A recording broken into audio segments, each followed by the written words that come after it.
Season number 1 here with Arsenal is coming to a close, and it's all going to end with this. The FA Cup final, we're heading to Wembley, we're taking on the current holders Liverpool, hoping that after a little bit of a disappointing end to the season, we can end things today on a high.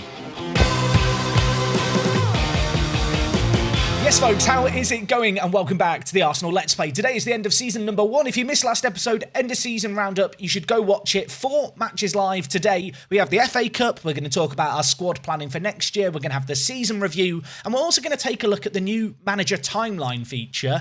I've not seen it yet in the beta, so I'm kind of excited for that. It goes without saying that the end to this season was a little bit of a disappointment, of course, finishing third, finishing behind Liverpool, who when we took them on in the league, they beat us 1-0. We did have a sending off in that game. We need better discipline today. The board expectation was to reach the quarterfinal. We've gone above and beyond that, but it'd be really nice to end today with some silverware. Now, it is less than a week since we took on Villa to end the Premier League season. With that in mind, there's not been a great deal going on off the pitch. One little bit of news, however, Saka unavailable for today's game due to injury. I'm going to have him on the bench. We could maybe bring him on if we have to, but Fabio Vieira is a player I feel like I can trust to do a role on the right.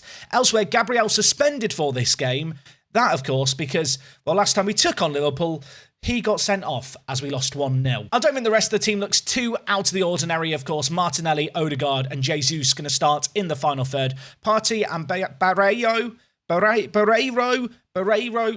I think I've said it correctly there. I change his pronunciation every day of the week. Barreiro, he's going to be playing as our forward midfielder. In the defence, Saliba and White partner each other. Not been a common partnership this year because Gabriel has ordinarily been the go-to player, but today we go with him. And at left back, we're going with Zinchenko, who's ended the season really, really strong playing in that position. And Mukiele at right back, a 7.26 for him in his last 5 games. For that reason, he starts ahead of Tomiyasu. Okay, let's get into this. Our first trip to Wembley for a final. I guess technically the semi-finals happened at Wembley, but that doesn't count. The final at Wembley, it hits different. And of course, when it comes to our team, you've already seen it. I'm going with the 4-2-3-1 today.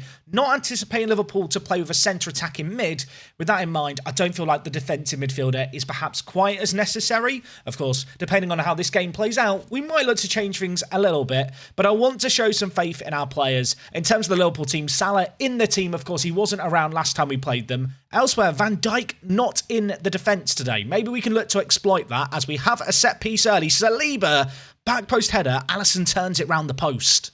Only 10 minutes left of the half here. This has been a very cagey game. Not too many chances either way, but maybe an opportunity for us here. Playing in our black strip, of course, as the away team, technically, for this neutral venue final. And well, it's Mukiele to Fabio Vieira. In for Saka today, plays it inside to Martin Odegaard, who finishes it away. VAR is going to check this. I think if he scores today and it counts, it'd be his 20th goal of the season, which for a centre attacking mid is absolutely bonkers. Is this goal going to stand? Yes, it is. And well, with 10 minutes left of the half, the first breakthrough happens. Mukiele down the lines of Fabio Vieira. A couple of the players who maybe you wouldn't have had down as surefire starters on the right-hand side. They've linked up, they've played it in the middle, and Odegaard gets goal number 20. It's been a very cagey final so far. With 5 minutes left of the half, I'd quite like to just get in at half-time, a goal to the good. Liverpool have had significantly less of the ball than us. We really have dominated the play. Maybe not created quite as much with that dominance, but nevertheless, we've looked solid at the back. And whilst I'm a little bit scared of complacency, I'm going to tell the players I'm delighted. I feel like this is always a dangerous move in Football Manager. If we lose the second half now and end up losing the game, it's because I was positive. Alexander-Arnold bringing the ball forward. Partey, though, puts in half a tackle. Salah wins the ball back, though. Zinchenko commits a slide tackle, doesn't win the ball, and I'll tell you what, Ramsdale was needed at the end of it to shut down that Mo Salah run. Defensively, I don't feel like we've been tested too much, but our centre attacking mid, and in fact all the attacking mids, having a really solid match thus far. As I say that, Martinelli's rating drops below a 7 momentarily. Jesus not exactly having the best of matches up top yet. I feel like he's not had a great deal of service in this game. We've had 56% of the ball in this second half, so slightly less than previously. With that in mind, I'm going to just change things up slightly. Still want us to play out from the back, want us to go maybe a little bit more direct with our passing. Let's not look to work the ball into the box quite so much. Instead, let's look to pass it into space. Liverpool are going to press. They're going to push players high up the pitch. It's going to leave areas vacated in behind. I think through balls could be a good way to exploit them on the counter-attack. And, well, Liverpool on the attack here. Partey, though, wins the ball off Thiago. That was a crunching tackle from behind, but he got the ball according to the ref. Saliba looks to pick out Martinelli, but can't do so. And now Liverpool looking to play the ball forward. Firmino to Oxlade-Chamberlain, out on the far side, cuts inside, and Ramsdale, not for the first time in this game, prevents a great goal-scoring opportunity for Liverpool. Given the fact that we are, well, only 25 minutes left in this game, I'm going to make a couple of changes. I'm going to bring in Andreas. Elsewhere, I'm going to bring in Andre Santos, I think, for Partey in this game. Partey's not had the best of matches. I feel like Andre Santos is a man I trust to bring on in these kind of games. He had a good end to the season. When he's been on the pitch, we've looked good defensively. Firmino in possession, holds it up nicely, plays it forward to Oxlade-Chamberlain. We've been caught on the counter-attack here. The Ox is through. The Ox is going to hit it. And against his former club, he finds the top corner. There we have it. Definitive proof that Football Manager is scripted, folks. A former Arsenal man gets Liverpool back in this game. We had a lot of men committed to the attack. They caught us out on the break. And, well, we maybe overcommitted men for the set piece unnecessarily. But I'll tell you what, from that position there, I don't think you expect him to score. It's a ridiculous effort from range. Going to hope that that goal for Liverpool hasn't shifted the momentum of this game. Having been, well, on top in this game, at least initially, they've grown into it. And now Zinchenko has been sent off. What is wrong with my players? Why are they all so angry? We're down a man against Liverpool for the second time in 3 matches. And that is 3 matches, full stop. Not 3 matches against Liverpool. I've got to change things up here. In terms of what I'm going to do, I'm going to have to bring in Tierney on off the bench for Barreiro. I'm going to play Andre Santos as the ball-winning midfielder. Odegaard is going to come in and play as a deep line midfielder. I feel like I still want to have men committed to the attack, but at the same time, I can't afford to do it in the same way. Let's not look for the overlap. Let's be direct with our play a little bit wider. I feel like that's where we are going to have our joy right now. But I don't know, having done so well in this game, it's all coming crumbling apart. We've conceded a goal, now we're a man down. I'm going to go to a 4-4-1. Odegaard's going to have to play a little bit deeper. I want to cry. Also, I have noticed Jesus on a 6.2 rating right now. All those weeks where I've been finding his wages, all those weeks where I've been complaining and criticising his recent form, nothing's worked. I feel like he just needs a summer off, a summer to reset. He's had a long season with Brazil. Unfortunately for him, he might have to wait that little bit longer for the summer because I think we're about to go to extra time. We are. After the sending off, Liverpool had been massively on top in this game. We did have one good opportunity in the second half, but naturally, down a man now, it's going to be a pretty tall order. In terms of my plan here, I think it is just to be a little bit more direct with our team, distribute it to the flanks, get it forward quickly, and look to counter. Out of possession, less counter-pressing. I think at this point, we have to sit just that little bit deeper and try and invite some pressure onto us, then hit them on the break. Going to ask the players to drop off more as well. We're going to try and just soak up pressure and then catch them on the break. We have fast players. Naturally, Liverpool will feel like they can kill off this game before penalties. We're going to hope to, well, exploit that fact. I'm also going to change the mentality to cautious here. We need to just be good defensively. I feel like realistically, we're holding on for penalties at this point. And, well, hold on, we are. There's been no highlights in this second half of extra time. That is good to see. 10 minutes is separating ourselves from, well, penalties, and at this point, I think we'd quite gladly take them. I have still got one last sub in my back pocket if I want it, I believe.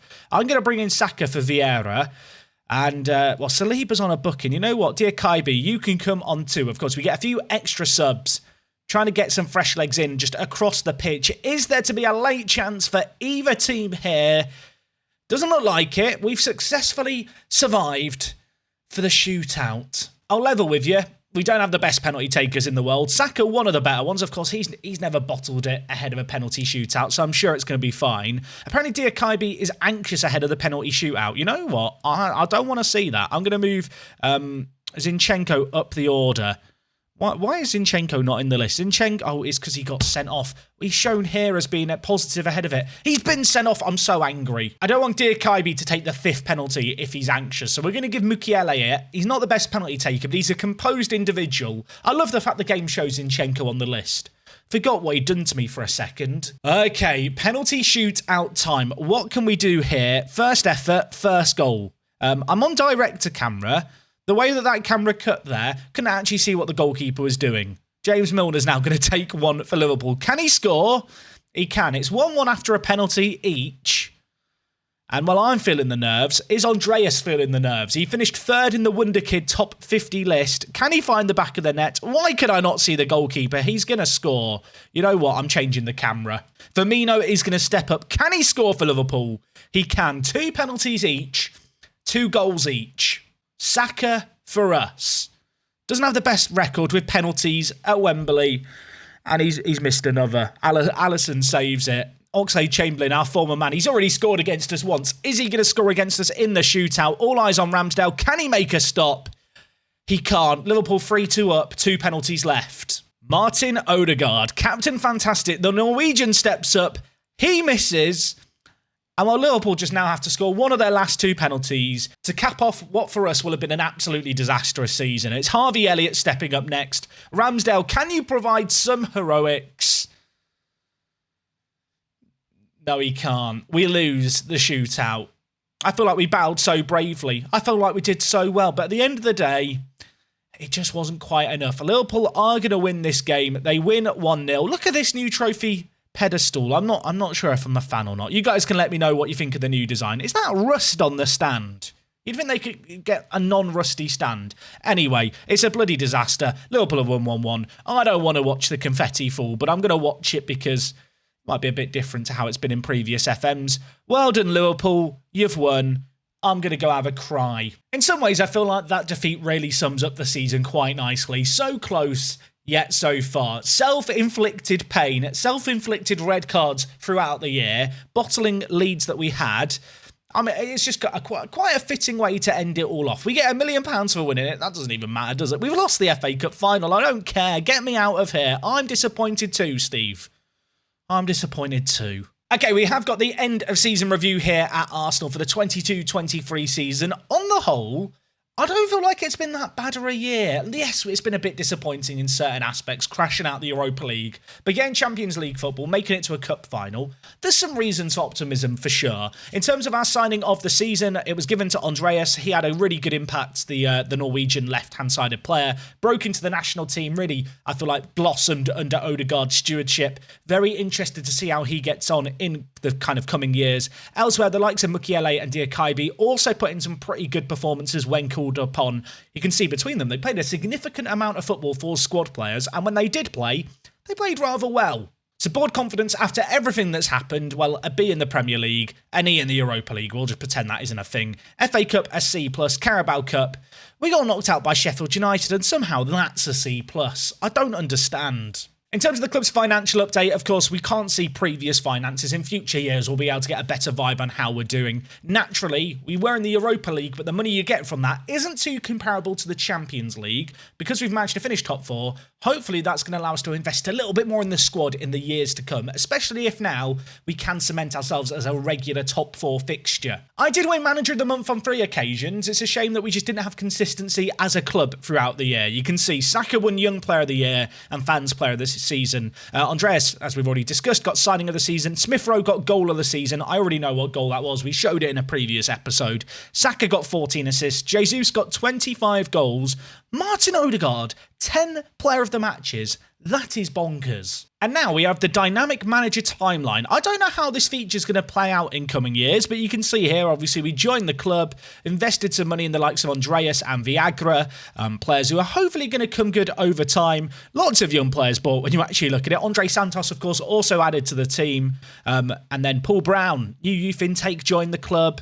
Lots of players joined the club. In fact, it's just got all of our youth intake players appeared. We qualified for the Champions League, which is nice. And, well, as we already know, Rodrigo joining us for £15 million. If you missed last episode, that's going to be news to you. Very excited to have this man coming. £15 million up front, 21 million, I think it was, or 22 million over the next 3 years as well. But, yeah, I think he is going to be a difference maker. We've gained 1 million social media followers. Fairweather fans are on the up. The hardcore, that they're on the decline. The hardcore Arsenal fans, I'm driving them out the club. Am I the baddie? You can see here the board expectations for the coming season. They want us to sign players to sell for a profit. Run the club like a business. Maybe not. I don't like the idea of that. In terms of the plans for next year, knockout stages of the Champions League is the aim, as well as qualifying for the Europa League in the league itself. The board, at least right now, they don't have the most lofty ambitions. I want to be getting top 4 every year from now until the end of time. We can also do an end-of-season meeting here. I'm going to tell the players that we're going to try and qualify for the Champions League. They love the idea of that. I'd like us to reach the knockout stages of the Champions League. Saka loves that. Have a lovely break, lads. Have a lovely summer holiday. I feel like a teacher. You know, school's out. Go have a nice time. Enjoy it by being disciplined. I'll see you in a few weeks' time. So, disappointing result against Liverpool. We actually had a higher XG, which I didn't even realise. And despite the sending off, apparently, we had more momentum in that extra time. We were actually the better team. I mean, they didn't create anything, it felt like, in extra time. Unfortunately, none of that mattered because we couldn't get a second goal whilst down a man. So with that, we are officially at the end of Season 1, but now I want to discuss the team ahead of the transfer special that will be coming your way tomorrow for people who are less familiar with the content here. Maybe you're new. Firstly, welcome aboard. Those videos, the transfer specials, we basically just sit down, do the transfer window, sometimes over 1 or 2 videos, depending on how much is going on. I actually feel like this summer, there might be a little bit to do. And I feel like a good place to start with this end-of-season chat is the squad planner. It's a new feature in Football Manager this year. I still feel like I'm not getting the most out of it. I must admit, during the year, I've not used it too much, but I feel like if there's a time to use it, it's now. When it comes to the goalkeeping area of the pitch, I think we're in a really, really good spot here. Turner and Runarsson are fine backups. Maybe I'd like to get a little bit more quality. Maybe I'd like a slightly younger kind of prospective goalkeeping option. At the moment, that doesn't really exist. At the same time, I don't think it has to be an absolute priority. Of course, going into this first season, I thought we'd need a right back. I feel like between the likes of Tomiyasu and Mukiele, we've kind of got that position wrapped up right now. I feel kind of happy with our right back options. Maitland-Niles has been out on loan for the last year at Southampton. I believe he has now returned from his loan and they've not triggered the option to buy him. So he's an interesting player that we could possibly use as a bit of a squad player. Maybe lacks a little bit in overall quality. You can see he played 31 games as a starter for Southampton and only got a 6.67. Given the fact that his value is so low, maybe that indicates that he's not quite good enough for what we're looking for. But at the same time, with Mukiele in the team and Tomiyasu, right back I don't think has to be top of the priority list. Elsewhere, of course, Saliba signed a new deal. Ben White impressed me a lot. Obviously, Gabriel as well, we signed to a new deal. The 25-year-old had a little bit of interest in him in the summer. The winter, back in December and January time from big teams, the likes of PSG and Newcastle. If one of those teams came a knocking and offered, I don't know, 50 to 60 million, I think it'd be a difficult kind of decision to turn it down. For as good as he's been this year, I feel like he's just got a bit of a mean streak in him. His competitiveness is perhaps a little bit of a concern, and in kind of centre-backs is not exactly what I want to see. And especially with us having Ben White and Saliba, I feel like we've got some other good defensive options whereby if I wanted to cash in on one of them, I could. And of all the players that we have in that area of the pitch, Gabriel perhaps is the one to maybe look to sell on. Left back, I like Zinchenko, I like Tierney. Nuno Tavares has been out on loan at Marseille. I'm a bit concerned that he, maybe a little bit like Maitland-Niles, lacks a little bit of that quality to play at our level. Just looking at things here, you can see Marseille have no option to buy him. His current contract runs out in 2 years' time. With a value of 20 to 25 million pounds, he's definitely a player we could look to move on. I feel like he lacks that little bit of quality needed for our first team. In the midfield is where things get a little bit interesting, especially at kind of the centre mid roles, because I feel like we've been okay in this area of the pitch. Of course, we've added in some new players. Andre Santos, Barreiro's come in, Viagra as well. I kind of look at Partey, and the reason I look at Partey is because he's on £160,000 a week. For a player who's played 23 games this year, averaged a 6.97. For as good as he is, I don't think he's good enough to be our highest earner on 160k. And with his current value, given the fact that he's going to be 30 next week, I feel like it's perhaps in our interest to look to cash in on him. I don't view him as a player who is irreplaceable, and we've got some young prospects in the same area of the pitch. Don't really feel like he's been a difference maker for us this year, so that could be an interesting area to cash in on things. Of course, in the final third, I feel like we've had a load of talent this year and a load of players playing well. We've got Rodrigo, who we're going to add to our ranks. I still would like to get in another striker. There is a player I've been looking at. That man is Ivan Toney. Now, this might feel like a little bit of a curveball, but with Rodrigo and Gabriel Jesus, we have two very pacey kind of lone forwards who aren't going to hold up the play quite so much, I suppose. Ivan Toney, slightly different mould, a more physical striker, currently valued at £10 to £12 million.